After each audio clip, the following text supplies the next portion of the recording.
Lawmakers are speaking out about the death of former U.S. Senator and Kentucky Governor Wendell Ford. We'll have reaction. A Kentucky senator charged with DUI asks a judge to dismiss the charge based on a statute that says legislators can't be arrested coming from or going to a legislative session. 5 families are out of their homes after a fire early this morning. I'll tell you where firefighters think it started. Tracking, alerting, protecting. This is WKYT News at 4:30.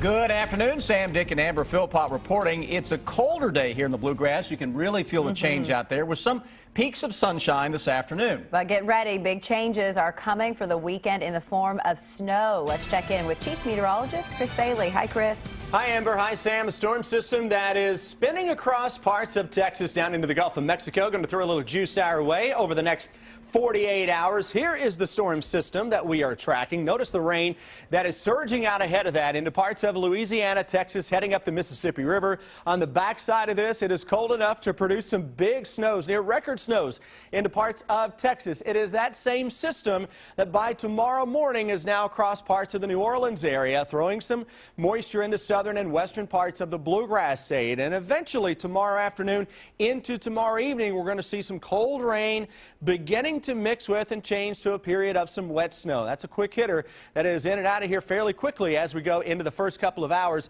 of our Saturday. Snowfall chance on this, well, it depends on where you are and it depends on exactly how that low tracks. But I do think some areas will wake up to a little covering of some snow as we go into Saturday morning. Main threat for that comes Friday night. When I come back in just a few minutes, I'll show you why we are walking a fine line when it comes to accumulating snows. That's in just a few minutes. We'll take you through the weekend, guys, with the all-important hour-by-hour forecast.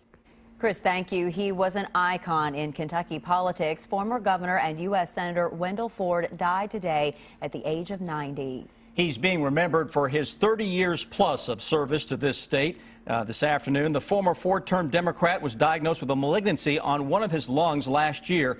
Ford retired back in 1998 rather than run for a 5th term in the Senate. He was the Democratic whip, the party's #2 leadership post. He said it was important to represent his constituents' views, including protecting the coal and tobacco industries. A proud Kentuckian who rose from page in the state house to governor of the state, Ford shaped the history of the Commonwealth in ways few others had before him. The senator had been undergoing chemotherapy for lung cancer in his hometown of Owensboro. We have much more about Senator Wendell Ford, including comments from lawmakers on WKYT.com. The case against a Kentucky lawmaker arrested for DUI earlier this month has been delayed. Brandon Smith was scheduled to be arraigned this morning, but it was put on hold after Smith's attorney filed a motion to dismiss the charge. WKYT's Mark Barber reports on a law that goes back more than a century. Senator Brandon Smith's attorney says the motion to dismiss the senator's DUI charge is backed by a statute in the Constitution that was ratified in the 1800s.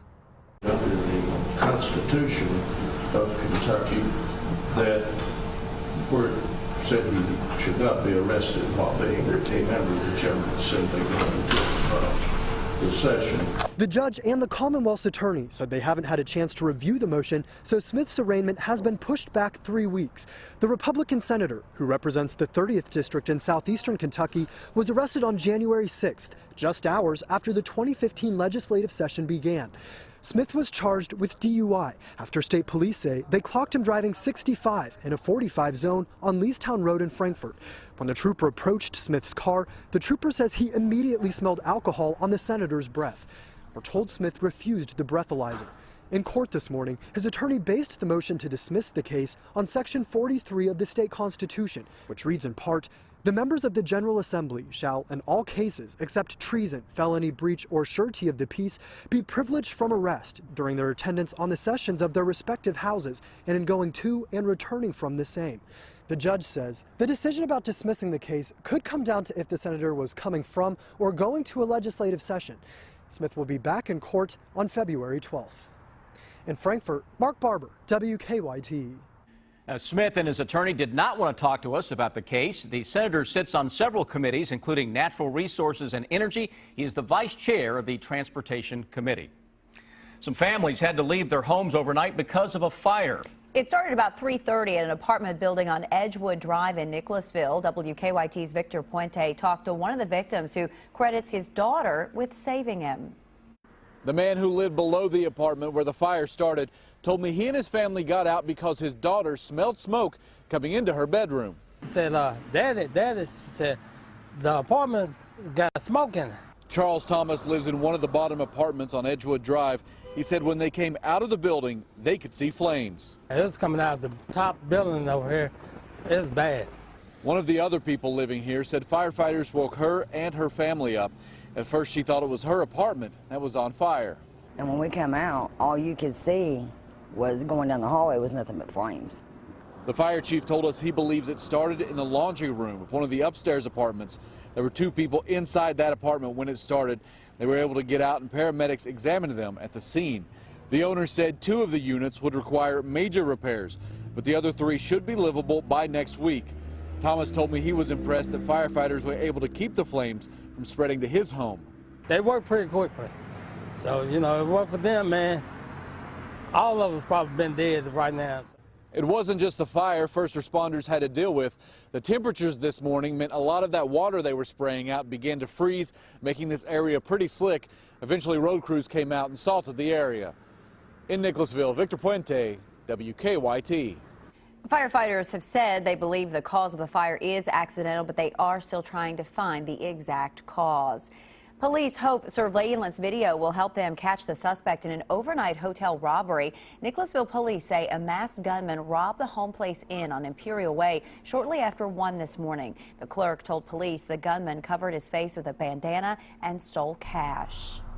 A new study says a biblically themed amusement park in northern Kentucky could attract 500,000 visitors in its first year, but that's a significant drop from earlier projections. Ark Encounter is under construction right now in Grant County. Our partners at the Herald Leader say the new report is by a group out of Chicago. They say that Ken Ham, president of the park's parent company, prefers to look at a 2011 study conducted by a co-author of one of his books.